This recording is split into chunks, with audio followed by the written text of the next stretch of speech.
million-dollar business ideas. I've got 5 to share with you, and you can start all of these businesses for under $100. But at this point, you are skeptical because you're thinking to yourself, how in the world can I start a $1 million business for under $100? I'm calling your bluff. Okay, fine, call my bluff. I don't care. But what I can assure you is that this is real. And to prove my point even further, I'm gonna give you real life examples of people who have started these business ideas and have made millions of dollars doing so. These are people just like you, just like me, who went out and took action and then turned these ideas into multi-million-dollar businesses. And you can do the exact same. So let's go ahead and get started. What if I told you that there was a way to make really good money in real estate without you actually needing money and without you actually having to go out and buy physical properties? Well, you would probably think that I'm trying to sell you a course or some type of like get rich quick scheme, but I can promise you that's not what's happening here. No, what I'm talking about is real estate wholesaling. This is a business that has changed tens of thousands of lives. It's one of those businesses that anybody can get into. You don't need any prior real estate experience. You don't need money. The only thing that you really need with this business, and really with any of these businesses on this list that we'll discuss today, is just a really good work ethic and a willingness to make sacrifices, right? Primarily with your time. Okay, so what is real estate wholesaling? Because you hear the word real estate and almost immediately you think to yourself, well, I can't do this because it's going to require a lot of money, but that's not the case. So if you live in a city or even just a small town, more likely than not, you've seen those signs in busy intersections and it says like, we buy houses, right? You probably have seen them everywhere. And if you haven't, then I guarantee you're going to start noticing them after this video. Those signs are put up by real estate wholesalers. They want people to see the sign, to call the number, and to say, hey, I saw that you buy houses for cash. How much would you be willing to offer me for my house? When you're thinking of wholesaling, you're probably thinking of things like retail wholesaling, which is how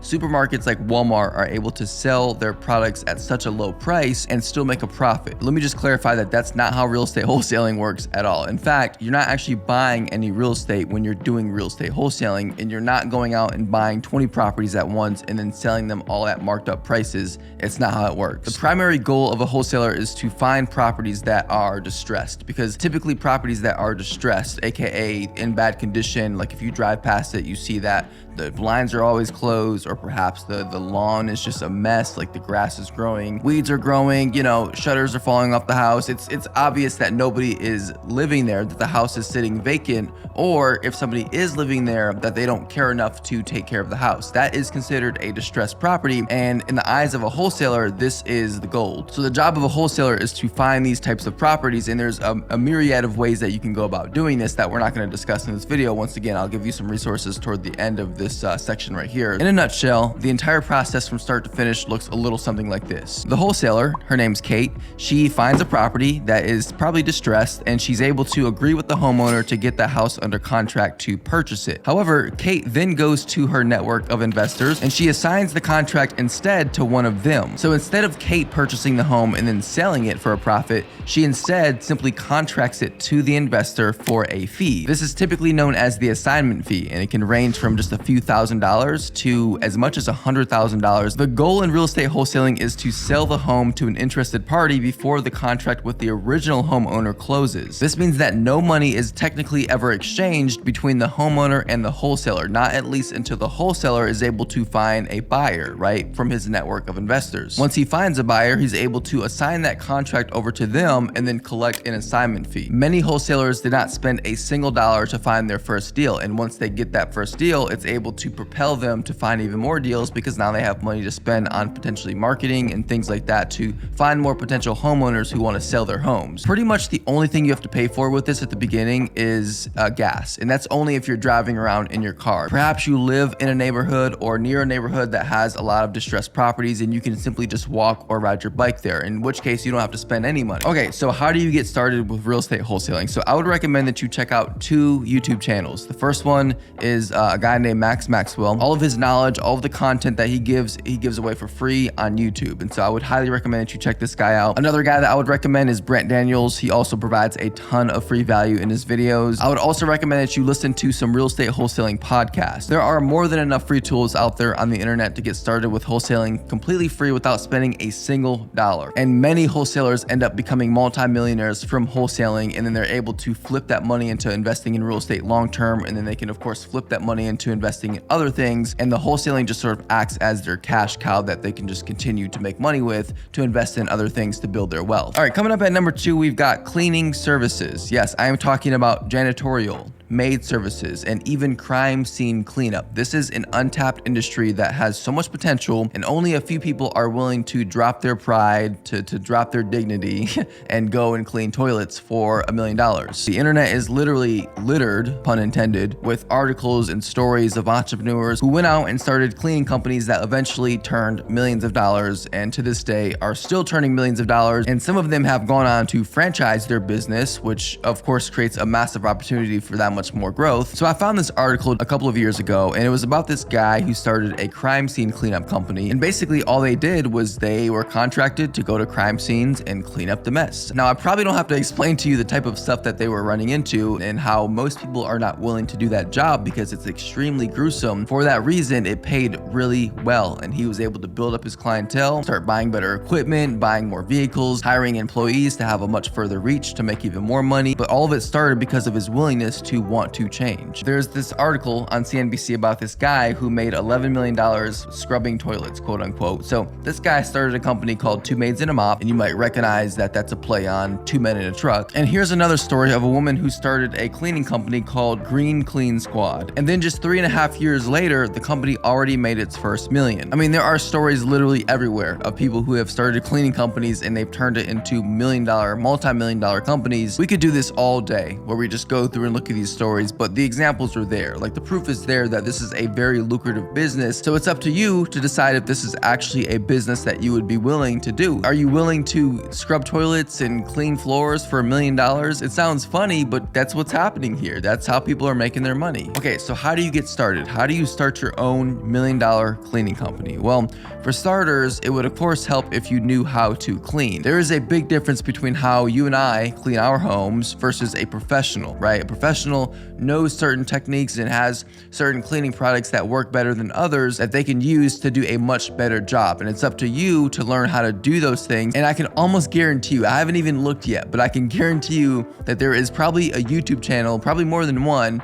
a YouTube channel that is dedicated to cleaning and how to better clean and how to professionally clean. I found a few articles online that can guide you through the step-by-step process on how to actually start your own cleaning company. I'll leave links to those articles in the description below, but of course you can always just do a quick Google search yourself or even search here on YouTube. Number 3, a blog. Yes, I'm talking about that one thing that was popular back in 2004, but is probably even more popular now than it was back then. Just about every single time you search something on Google, 9 times out of 10, you're probably clicking on somebody's blog. For example, let's say that you're a college student and you wanted to find some side hustles to do while you were in college. Well, let's do a quick Google search and we'll type in side hustles for college students into Google, and look at this. The top result is a website called mayofy.com. I wonder whose website that is.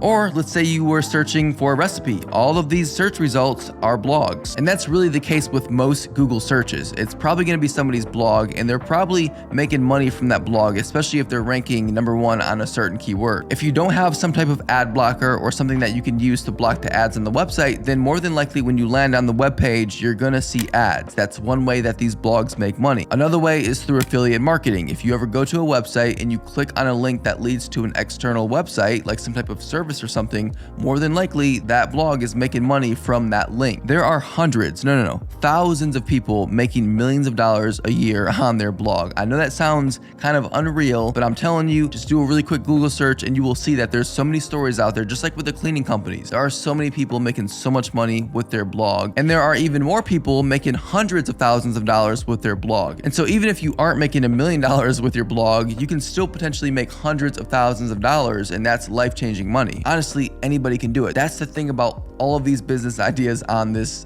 video so far. It's just gonna be up to you to decide how much you really want it. Like, do you truly want to earn $1 million, right? If you do, then all of these ideas are completely valid ideas. You just have to start taking action on them. So how do you get started with this? Well, fortunately, I actually have a blog post on my blog, on my website. I give you a step-by-step guide on how to start a blog from 0 to 100. From start to finish, I go through the entire process. And so I'm gonna add a link to that in the description below. I would highly advise you check it out if this is something that you're actually interested in. I go through the entire process, and so you can't mess up. Coming in hot at number 4, we've got graphic design. Now, I know what you're thinking. It's the same thing you were thinking with each of these ideas that I've had so far, all the way up until this one. Joshua, how can I make $1 million with graphic design? That's absurd. We live in the digital age. Pretty much everything that we do, all business, most of it is conducted online now. That means that digital assets, things like PowerPoints and stationery and just any type of graphic that you can imagine, is in super high demand. It's the reason why websites like Canva are extremely successful, because this stuff is in high demand. There are so many opportunities to make money in this space. I mean, I could literally dedicate like an entire 20 to 30-minute video about this exact topic. First, let me give you a couple of examples of people who have made millions of dollars in this space, okay? The first one I want to talk about is this woman named Nikki Latz. She's basically made all of her money from creativemarket.com. It's a really popular website that you can go to buy digital assets. Now, Nikki has made all of her money selling fonts. That's right, custom fonts. She has made $1 million selling custom fonts. Who would have ever thought in a million years that that could make you $1 million?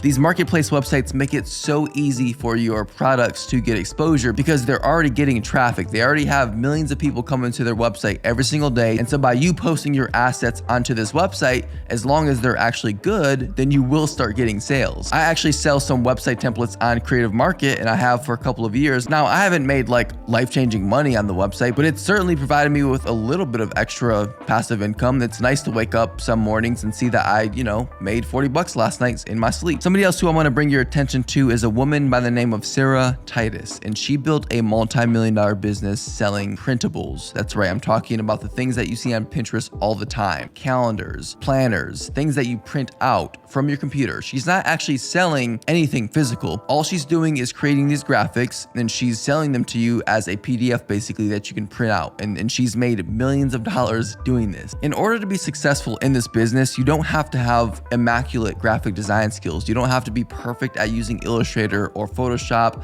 In fact, you don't even have to use those at all, because there are people who have earned millions of dollars selling even just PowerPoint templates. There are plenty of examples of people on, for example, Envato Market, who sell PowerPoint templates, and these people are getting tens of thousands of sales. Okay, so how do you get started with graphic design? Well, for starters, you're gonna wanna kind of identify what you wanna actually make and if there's actually a market for it. So one way to do this would be to go to one of these websites, Creative Market, Envato Elements, or even Etsy. You can sell digital products on Etsy. Just go to these websites, sort through the categories that they have on the website, and find other sellers who are selling things that are successful. For example, I gave you the PowerPoint example earlier. PowerPoints are clearly in high demand. And so all you would have to do is what I call the skyscraper effect. It's when you just create a better product, or maybe you create the same quality product, but you offer it at a cheaper service. Anything that you can do to create that sort of competitive advantage to get yourself more sales than your competitor is what you need to do. But first, you'll need to identify what that product is that you want to sell. Maybe it's not PowerPoints, maybe it's fonts, maybe it's stationery, maybe it's,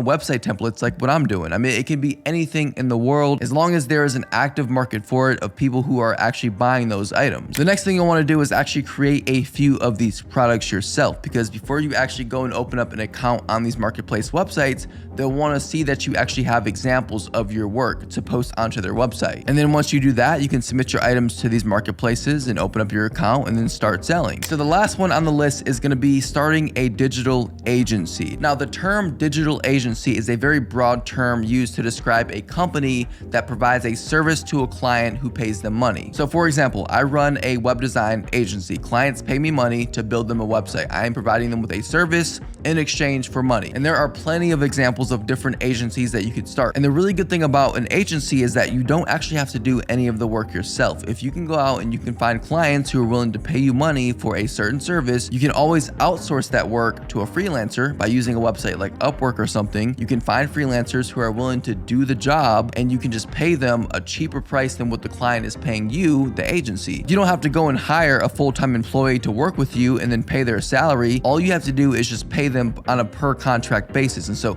once you get a client who's willing to pay you money for a service, and you and the client have written and agreed on a contract, and the client has paid you the first upfront 50% for that job, then you can go and find a freelancer to do the job and then pay them the money. Okay, so how do you get started with starting an agency? Now, the first step is going to be to determine what type of agency you want to start. Now, I would recommend that you choose something that you're going to be interested in. So for example, if you have zero interest in advertising, then I wouldn't go and start an advertising agency. But perhaps you just really love social media. You spend hours a day on social media, on Twitter, on Facebook, Instagram. Well, in that case, it's probably going to make a lot more sense for you to go and start like a social media management agency over something like an advertising agency. Once you've decided the type of agency you want to actually create, it's now time to decide how you're going to actually price out your services. One easy way to do this is just to go to local agencies in your area and just see how they price their services. If their pricing is not readily available on their website, then just send them a message. Pretend like you're a potential client who's interested in having them do some work for you and you just want to get some quotes. And then you can just use that as sort of your anchor point, as your guideline for how you're going to price your services for your agency. Next up, you'll want to set up a agency website. Well, I would recommend for this, if you don't know how to build your own website, I would recommend just going to Fiverr and just paying somebody like $50 to set up your own agency website for you. Now, these web developers on Fiverr, they're not going to give you like a custom website. More than likely, they're just going to give you some type of cookie cutter website. But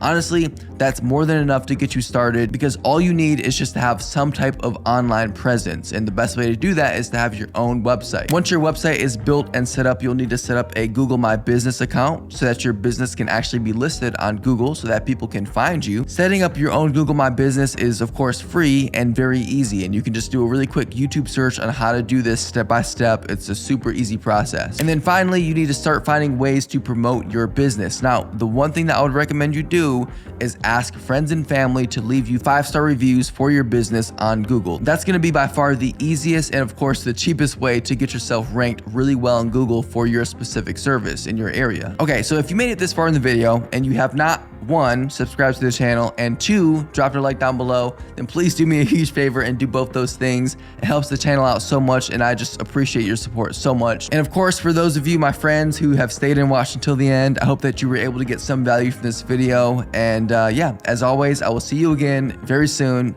Until next time, take care. $1 million business ideas. $1 million business ideas. $1 million business ideas. $1 million business ideas. My God, when you say something over and over, it just starts to sound more and more weird. Can you bring my my sunglasses downstairs?